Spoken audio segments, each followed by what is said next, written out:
Entonces, como decíamos ahorita, básicamente, los laboratorios que más, que uno en principio, que más se utilizan son, diríamos que el hemograma, que lo veremos en más detalle, como le comenté, que veríamos ya por parte cada uno de los elementos que compone un hemograma, los glóbulos rojos, los glóbulos blancos, la plaqueta y las otras cosas. Y entonces, como prueba de coagulación, como perfil de coagulación, básicamente lo que se utiliza más bien el tiempo de protrombina, el tiempo parcial de tromboplatina, y eso es PT y PTT. Y ya eso, coagulación y sangría, eso no se está utilizando tanto. Ya eso es prehistoria. Entonces tenemos la glucemia, que en caso de que uno tenga su sospecha y que uno quiera confirmar, se le manda a hacer, como hemos dicho, una hemoglobina glucosilada. Y las imágenes también, que ya hemos comentado, que se utiliza panorámica, lo que fuera, tomografía, ya estamos más preparados en eso. Entonces, en caso que uno lo considere necesario y que tenga los recursos, se le puede mandar a hacer esas pruebas, que son lo que se llama la prueba de las virales, o sea, eso es la hepatitis B, hepatitis C, el HIV y el VDRL. ¿Quién me explica esa prueba para qué es? Esa donde está la flechita, ¿para qué es? Esa de ahí. ¿Para qué se utiliza? Para la detección de qué. Esa. O sea, que está ahí. Eso es para el antígeno de superficie de la hepatitis B. Que la hepatitis B es una de las enfermedades que más puede comprometer, vamos a decir, al odontólogo, al personal médico, personal de salud, la hepatitis B. Esta es la hepatitis C. Esas dos son las que más problemas pueden quedar, pero sobre todo la hepatitis B. ¿Esta cuál es? ¿Para qué se utiliza esa prueba que está ahí? El VIH. Exactamente. Y esta otra que está aquí, ¿para qué? Para sífilis, exactamente, muy bien. Entonces, tenemos ahí ya, vamos a decir que se hace una pequeña evaluación física y psicológica también. Tenemos que darnos cuenta, y si el paciente tiene alguna complicación, se prefiere, por ejemplo, utilizar, muchos profesionales prefieren citar al paciente a la primera hora de la mañana. Si el paciente tiene alguna condición, por ejemplo, como angina de Ludwig, que él lleve su medicamento, que es una nitroglicerina sublingual en tableta, eso se coloca bajo el labio, se puede parar eso en caso que el paciente diga que sufre de angina de pecho. La anestesia local también, algunos doctores prefieren, en caso de pacientes con hipertensión, utilizar anestésicos sin vasoconstrictor, pero yo he leído artículos y he comentado con ustedes que muchas veces se prefiere con el uso con vasoconstrictor porque el efecto anestésico dura más tiempo, mientras que si se usa sin vasoconstrictor se pasa más rápido y la adrenalina que descarga el paciente puede ser mayor que la que pudiera tener el tubo. Bueno, pero ese es un tema de discusión. Va para adelante. Paciente problema, ya si el paciente tiene algún problema de conducta, otra cosa, y eso requerirá un manejo ya especializado, si se va a hacer con anestesia general u otra cosa. Pero bien, dijimos aquí el dolor de angina de pecho, comentamos qué medicamento fue que yo le dije que se debía usar en caso de dolor de angina de pecho.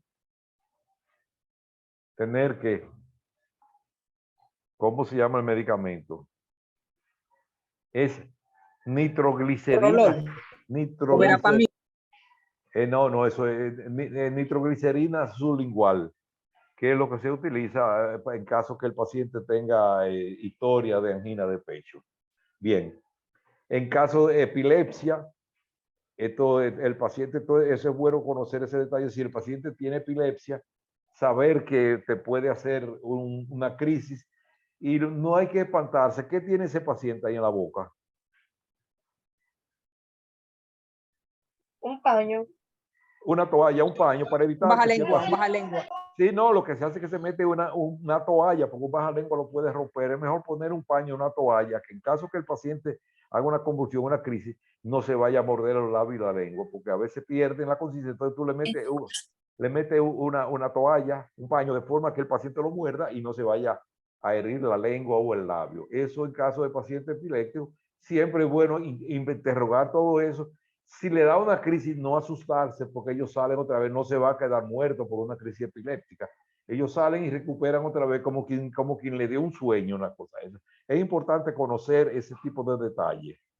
En caso de pacientes, por ejemplo, con síndrome de Down, que ustedes saben, trisomía 21, esos son pacientes ya, muchos de ellos se pueden manejar en condiciones normales y son pacientes que tienen una buena conducta. En otros casos, si el paciente tiene dificultades para el manejo, entonces se utiliza ya anestesia general, ya ahí entran en juego otra serie de factores que lo veremos más adelante. Bien.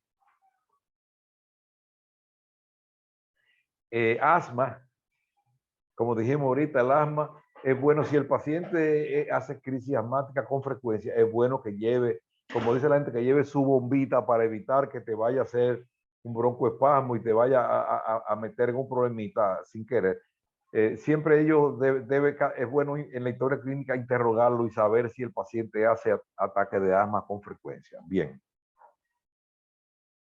Si es un paciente psiquiátrico, un paciente que tiene problemas de conducta o algún tipo de adicción a sustancias controladas, ya eso requiere otro manejo y ya habría que hacerlo en centro especializado, con anestesia general y otro tipo de cosas. Eso no es la rutina. Bueno, volvemos otra vez al examen clínico, la historia médica, el examen físico, la historia dialogada, conversar con el paciente, todas las cosas que pudiera tener. Como hemos dicho, la historia médica debe ser un documento confidencial que tiene su valor moral y su valor legal. En dado caso, es lo que estamos mirando aquí, si el paciente va a requerir hospitalización, los medicamentos, las alergias que nos pudieran comprometer, que nos pudieran crear problemas. Revisión por sistema. Un detallito que ya por suerte ya la escuela en la mayoría de las cosas ya lo está utilizando. Eso, hace algún tiempo yo fui que le caí cuando la doctora Francia era la directora. Yo fui el propulsor de que se introdujera en la ficha de la clínica el consentimiento informado. El consentimiento informado no debe ser un consentimiento firmado, sino un consentimiento informado. ¿Por qué hago esa aclaración? Que no debe ser, firma aquí. No, usted debe explicarle, mire, señora o señor, esto que yo le voy a hacer, aunque sea hasta para una restauración en diente anterior o para una cirugía, para lo que fuera, usted debe explicarle qué va a hacer y qué puede ocurrir. No sé, que no es que le diga, mira, firme aquí, que este papel tiene que firmarlo. No, no, espérese. Es bueno que el paciente esté enterado de qué le puede pasar y si es posible que tenga hasta un testigo que firme aparte del propio paciente para que después no se alegue ignorancia. Porque actualmente a cualquiera le hacen una demanda por cualquier cosa. Entonces, por lo menos, tener ese pequeño respaldo legal que usted se lo informó. Igual que dice aquí al lado, ¿qué dice aquí esto? En ese cuadrito azul, ¿qué dice ahí? Autorización de cirugía. Exactamente. También, si usted le va a hacer un procedimiento quirúrgico, ese es otro documento. En los récords hospitalarios, una cosa es el consentimiento informado, que usted le diga lo que va a pasar, y otra cosa, la autorización de cirugía, que diga que sí, que él permite que usted le haga esta cirugía, con detalle. O sea, son dos documentos que uno puede pensar que es el mismo, pero son dos cosas distintas. Porque si usted no le va a hacer a un paciente una cirugía, usted lo que le va a hacer una endodoncia, una infección o cualquier otro tipo de cosa, entonces no necesita una autorización de cirugía. Esos son dos documentos separados. Si tienen alguna pregunta que hacerme de lo que hemos visto hasta ahora.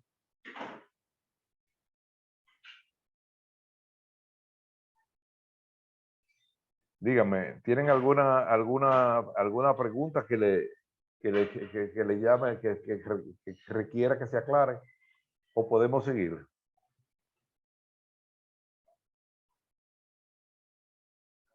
Dígame. ¿Seguimos?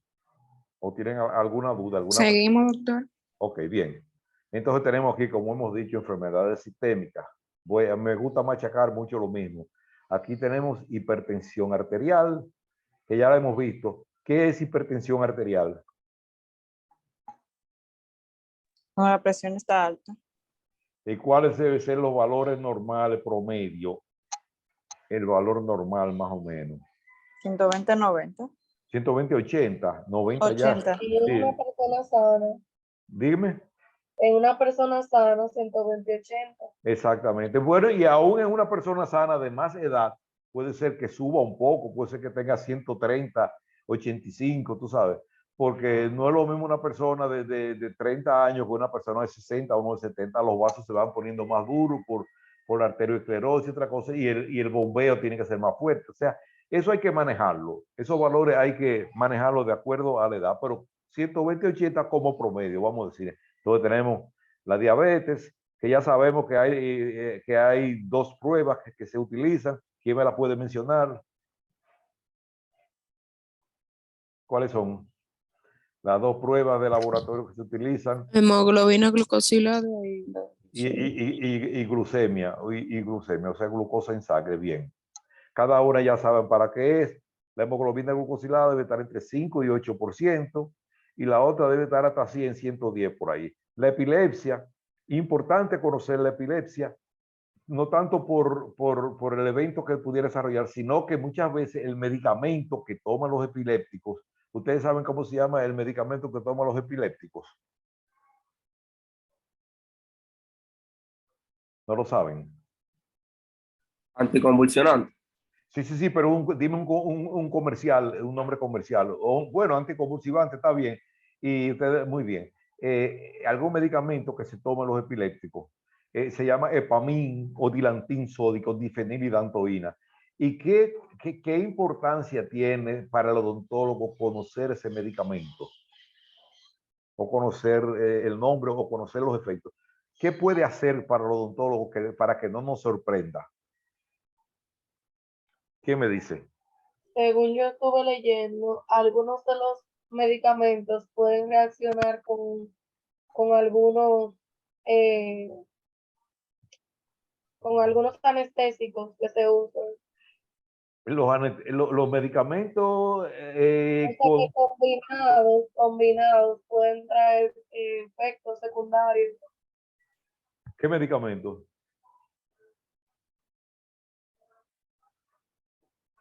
Los antiepilépticos. Sí, según leí algo así, que algunos algunos medicamentos para la epilepsia, combinados con algunos anestésicos, pueden tener contraindicaciones. Bueno, está bien. Mira, lo más importante, yo ese efecto no lo había ido a mencionar, no quiere decir que no exista, pero no lo había ido a mencionar, pero bueno, lo más importante del Epamin, del dilantin, difenilidantoin, es que produce hiperplasia gengival, produce gingivitis. Eso lo veremos, o lo vimos, o lo veremos, sino produce agrandamiento. Ese es uno de los tipos de medicamentos, los antiepilépticos, el Epamin o dilantin. También los inmunosupresores como la cicloporina producen agrandamiento gingival, y algunos medicamentos para la hipertensión como la nifedipina producen agrandamiento gingival. Por eso es importante uno preguntarle al paciente si está tomando alguno de esos medicamentos, porque puede ser que aparezca una hiperplasia gingival importante, que entonces uno ya debe saber a qué atribuírselo. Que no piense que es un problema de higiene del paciente, sino que eso viene inherente a algunos de los medicamentos, viene acarreado por algunos de los medicamentos que está tomando el paciente. Bueno, entonces tenemos la epilepsia, tenemos la hiperventilación, son pacientes que ventilan muy rápido, esa es otra condición también que debemos valorarla. La hemorragia.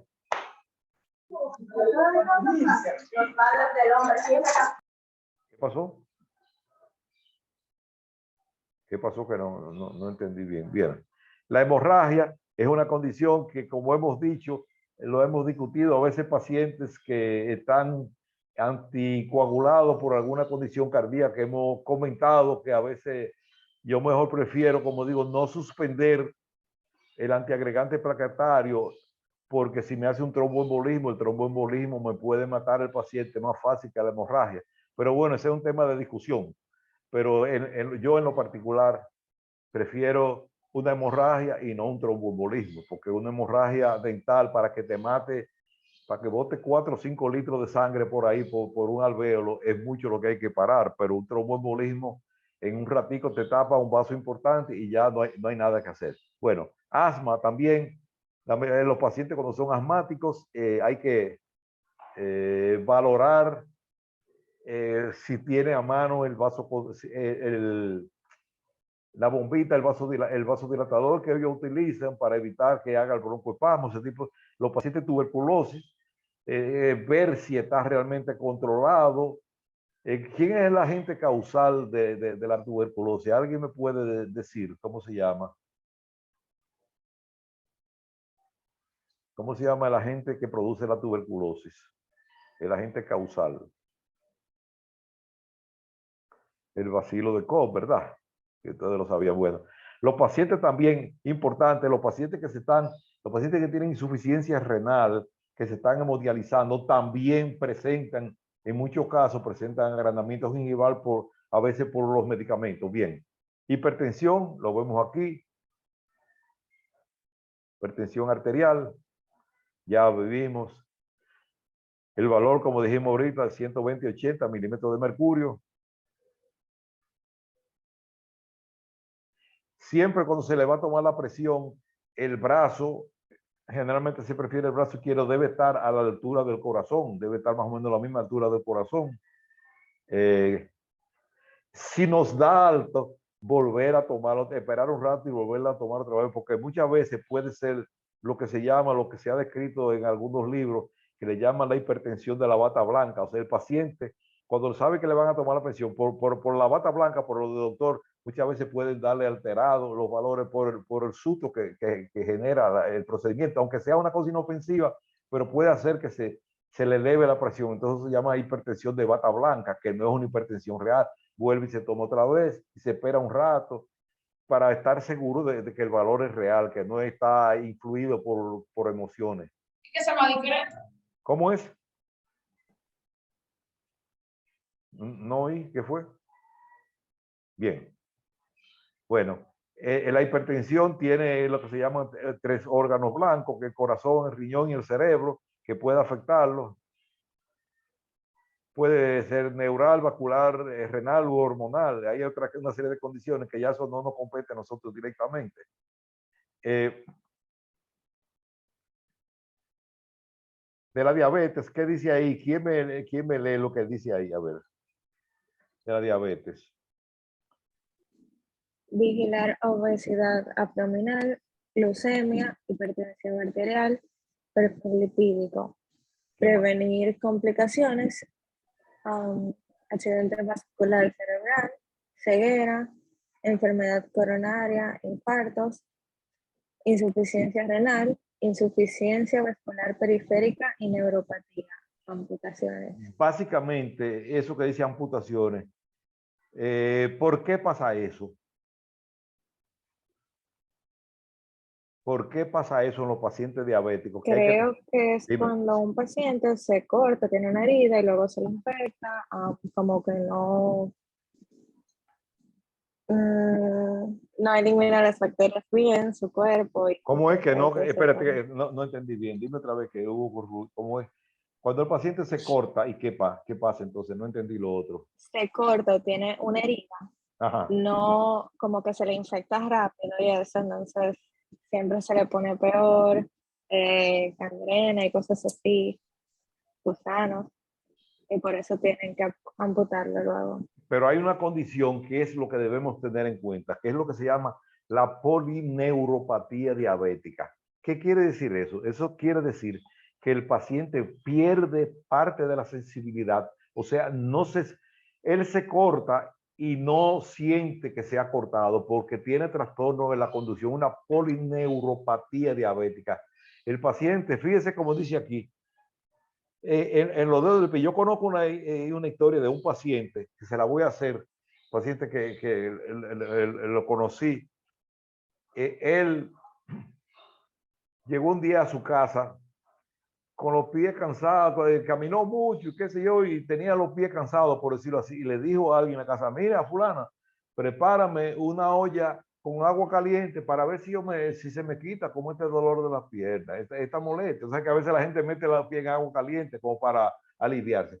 Bueno, parece que el agua estaba más caliente de la cuenta, pero el paciente, como no tenía sensibilidad por la polineuropatía, o sea, porque tenía adormecimiento de los dedos del pie, se quemó. Él no se dio cuenta de esa quemadura, como tú muy bien dijiste.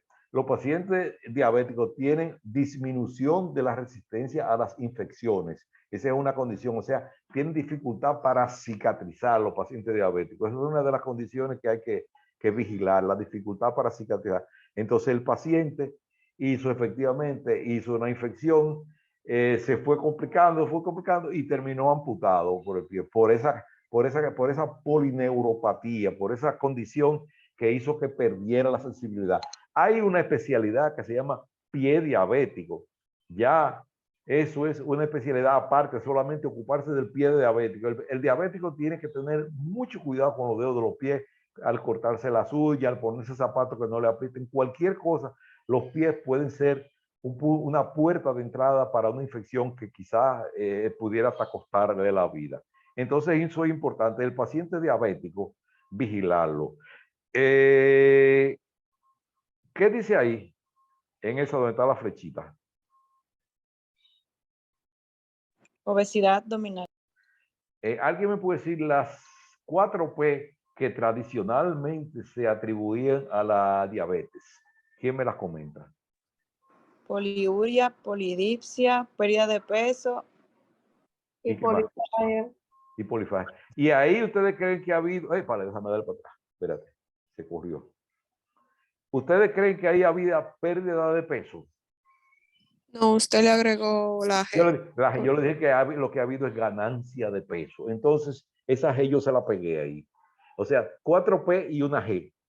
En vez de pérdida es ganancia. Vamos a sustituir una de esas P por la G. Entonces ha habido ganancia de peso. Entonces por eso, fíjense, eso cae en lo que se llamaría el síndrome metabólico, que ya es otra condición más complicada, que habría ya otro tipo de cosas. Y fíjense en este detallito que dice aquí que el riñón compromete la microvasculatura de vista. Riñón, corazón, cerebro. Fíjense cómo prevenir complicaciones de accidentes vasculocerebral, ceguera, enfermedad coronaria, insuficiencia renal. Básicamente, la mayoría de los pacientes que terminan en insuficiencia renal, que terminan dializándose, casi siempre es por una diabetes que no se manejó adecuadamente. Entonces, con esto, cuando un paciente le dice que es diabético, ustedes deben aclarar bien y explicarle que él esté consciente que debe manejar esa enfermedad. Esa enfermedad, si tú la llevas por el libro, puede durar, no se te complica, pero tiene que ya ver, eso tiene 3. Yo recuerdo la fundación Joslin, una fundación de diabetes norteamericana. Dice, dieta, ejercicio e hipoglicemiante. Esos son el trípode, el tratamiento de la dieta. Actividad física, ejercicio diario y el hipoglicemiante, sea insulina o fuere metformina, cualquier otro tipo de medicamento. Por eso eso es lo básico del tratamiento de la diabetes. Dieta, hipoglicemiante y ejercicio. Bien, vamos a seguir. Ámelo aquí. Poliuria, polidipsia, polifagia y pérdida de peso. Se me olvidó pegarle ahí abajo ganancia de peso. Bien. Eso se produce por un problema en los islotes de Langerhans que deja de producir la insulina, ese tipo de cosas. Miren aquí. Microangiopatía diabética. ¿Qué quiere decir eso? Microangiopatía. ¿Qué es eso que se ve ahí? Eso que se ve ahí, ¿qué es? ¿Quién me dice lo que es? Eso es un dedo de un pie, el dedo gordo, el dedo pulgar de un pie, que hizo posiblemente, quizás se cortó la uña, cualquier cosa. Hay que tener un cuidado extremo con los pies de los diabéticos, porque cualquier cosa te hace un problema. Micro quiere decir o sea, trastorno en la microvasculatura, o sea, en los vasos capilares de los diabéticos. Eso es en la vista y eso es los dedos de los pies. Y en el corazón, cerebro y riñón. Este fue un paciente que esa fue una paciente mía que me hizo una infección que por poco me hace una tromboflebitis del seno cavernoso. Miren ahí, por un canino, miren cómo se le puso eso, ese paciente. Se salvó en uña de gato, ¿sabe? Como dicen. Fue una paciente que nos hizo una complicación, secuela de la diabetes. Esto es una condición, ustedes no la habían oído mencionar, angina de Ludwig. ¿Sí o no? No. No lo habían oído mencionar. Bueno, fíjense, y tan cerca que está de la odontología, y sin embargo, no se menciona. La angina de Ludwig es una infección del piso de la boca originada en... bueno, no, quedan 10 minutos. Perdón, fue que me salió el aviso, me espantó, yo creo que ya se iba. Bueno, es una infección una celulitis del piso de la boca originada en un 90 y tanto % por una carie dental, angina de Ludwig. Esa es una condición que el paciente, si no se le anda rápido, se te asfixia y lo mata el shock séptico. Eso lo veremos más adelante. Yo tengo algunos casitos de eso, voy a presentar. El que le toque, bueno, los que roten por el hospital Darío Contreras tendrán posibilidad de ver mucho y saber que esa es una condición que aunque el odontólogo habitualmente no la trata, pero es una condición que está ligada directamente casi a la odontología. La mayoría de las anginas de Ludwig tienen un origen dentario, generalmente molares inferiores. Angina de Ludwig.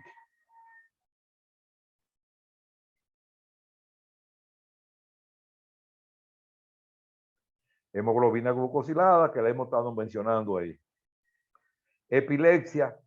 Dijimos que la epilepsia, ¿qué debemos tomar en cuenta con la epilepsia? ¿Qué manifestaciones nos puede dar los pacientes epilépticos en la boca? ¿Qué da? ¿Qué produce? Hiperplasia Agranda. gingival. Exactamente, agrandamiento gingival. Muy bien, exacto. Es bueno que lo tengan pendiente eso. Míralo ahí. Ustedes lo ven, Dilantin sódico, ese es el medicamento casi siempre que más se utiliza. Y mira cómo está esa gingivitis ahí. Uno se puede creer que eso es debido a una mala higiene del paciente, pero no es así. Eso es de origen medicamentoso. Se puede mejorar, se puede hacer una gingivoplastia, gingivectomía, lo que fuere, pero realmente eso está motivado mayormente por el tratamiento con el Dilantin. Este es un paciente epiléptico, ¿qué es lo que hay que hacer? Ponerlo de lado y meterle un trapo, una toalla en la boca, lo que fuera, para que no se muerda. Voltearlo de lado y él en poco tiempo, un ratico, lo dejan ahí, vuelve y recupera como que no ha pasado nada. Síntomas de hiperventilación, el paciente que está muy acelerado, se pone muy colorado, muy cosas de esas. ¿Qué hacer?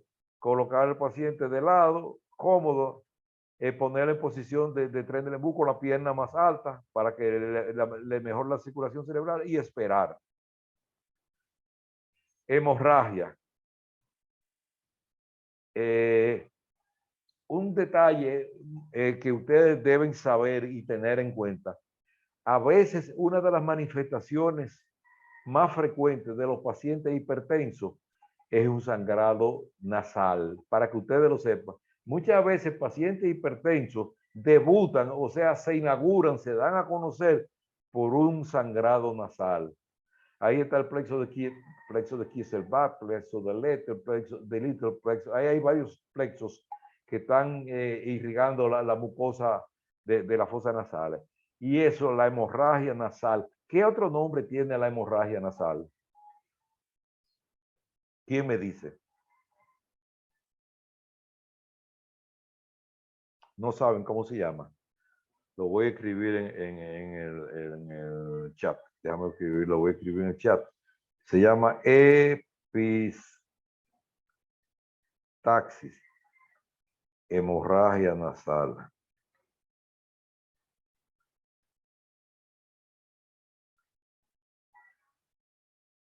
Hipertensos. Ahí se lo escribí en el chat para que lo vean, epistaxis.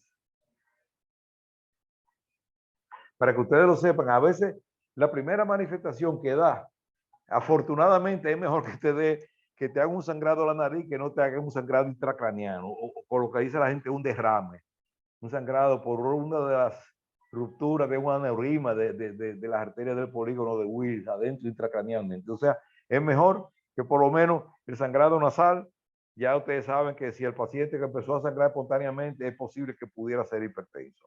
Esa es una manifestación. Ténganla pendiente, que no se les olvide. Estudio de laboratorio. Doctor, perdón, no se vio lo que escribió en el chat. En el chat no salió. Cuidado porque no lo envié.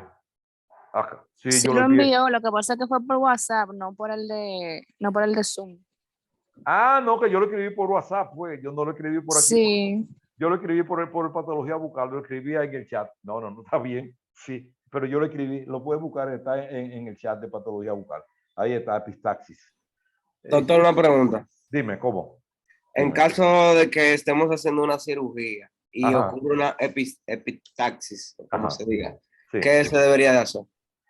Bueno, lo primero ahí, por eso es importante la detección de la hipertensión arterial. Por eso ese es un paciente que posiblemente era hipertenso. Entonces ya, por eso yo le digo, tómenle la presión siempre cuando esté llenando la historia clínica. No esperen el acto quirúrgico para tomar la presión. Si ese paciente te hace una epistaxis, es posible que sea un hipertenso ya de larga data, no que esté debutando ahí, ¿tú entiendes? O sea, ¿tú me entiendes lo que te quiero decir? Es posible, ahora puede ser que esté debutando, pero uno como profesional, si le toma la presión, te debe dar alta ese paciente antes de empezar el procedimiento. ¿Qué hacer? Bueno, lo que uno hace es que le coloca, lo aprieta y le hace lo que se llama un taponamiento nasal anterior. Le pone una gasa a presión y lo aprieta y lo deja ahí tranquilo, esperar que ceda. Y tratar de calmarse tratarse de calmarte tú primero y calmar al paciente. Pero ya tú sabes que es un paciente que tú debes tratar de suspender el procedimiento o esperar que resuelva. Pero por eso la importancia de una buena historia clínica detallada y una toma de presión siempre, más cuando son pacientes de edad, porque eso es muy difícil que te vaya a presentar en un paciente joven, eso es paciente hipertenso ya de larga edad. Eso es lo que hay que hacer. Entonces, estudios de laboratorio, lo más frecuente, conteo de plaquetas, tiempo de protrombina y tiempo parcial de tromboplatina. Dijimos ahorita, la plaqueta debía estar en 130, 150, 300 mil. Los valores disminuidos se pueden producir sangrado espontáneo. Si la plaqueta está muy baja, puede ser que el paciente sangre, que tenga lo que llaman una trombocitopenia. Muchas veces los pacientes con dengue hemorrágico, las plaquetas le bajan y entonces por eso es que sangran los pacientes con dengue. A pesar de que hay pacientes que tienen la plaqueta bajita en dengue y no sangra. O sea, ese es otro tema, ya el asunto del conteo de la plaqueta en los pacientes con dengue. Entonces, como dice ahí, valor disminuido, 50.000, y valor aumentado en alguna enfermedad hemoproliferativa o en trombosis. Por eso la importancia de uno entender el hemograma y uno buscarse esos detallitos para evitar sorpresas. Buscar ese detallito de la plaqueta. En el tiempo de protrombina se determinan esos factores, factor 1, factor 2, factor 5, 7 y 10. El rango es de 11 a 13 segundos. Eso es lo que te mide la capacidad para coagular, específicamente la vítrica. Se usa también para controlar el tratamiento con heparina. La heparina es uno de los antiagregantes plaquetarios que se utiliza, fraxiparina y ese tipo de cosas se utilizan en los pacientes cuando están con pacientes que tienen riesgo de hacer un tromboembolismo. Por ejemplo, los pacientes con fractura de cadera se anticoagulan para evitar que en la fractura de cadera se acumula 1 litro de sangre y ese litro de sangre te puede enviar un coágulo a un sitio indeseado y por eso los pacientes con fractura de cadera inmediatamente una de las primeras medidas es poner heparina de bajo peso molecular subcutáneo o por la vía que fuera. Bien. Asma, como lo hemos estado viendo, el paciente ya la historia es importante. Si es necesario, el paciente debe andar con su broncodilatador, su aerosol. Queda 1 minuto y algo todavía. Determinar si es de tipo alérgico o no, evitar medicamentos. Miren, como dice ahí, ¿qué dice ahí en esa línea? Evite Medicamentos que contengan aspirinas, AINES, narcóticos, barbitúricos, antibióticos, macrólidos, si están tomando teofilina. la teofilina es uno de los broncodilatadores que se utiliza con más frecuencia para el tratamiento del asma, o sea, Ventolin, aminofilina, elixofilina, esos son medicamentos que se utilizan para el tratamiento de los pacientes con asma. Tuberculosis. Como dice ahí, una persona puede contraer tuberculosis pulmonar de inhalar las gotas de una tos o de un estornudo de un paciente infectado.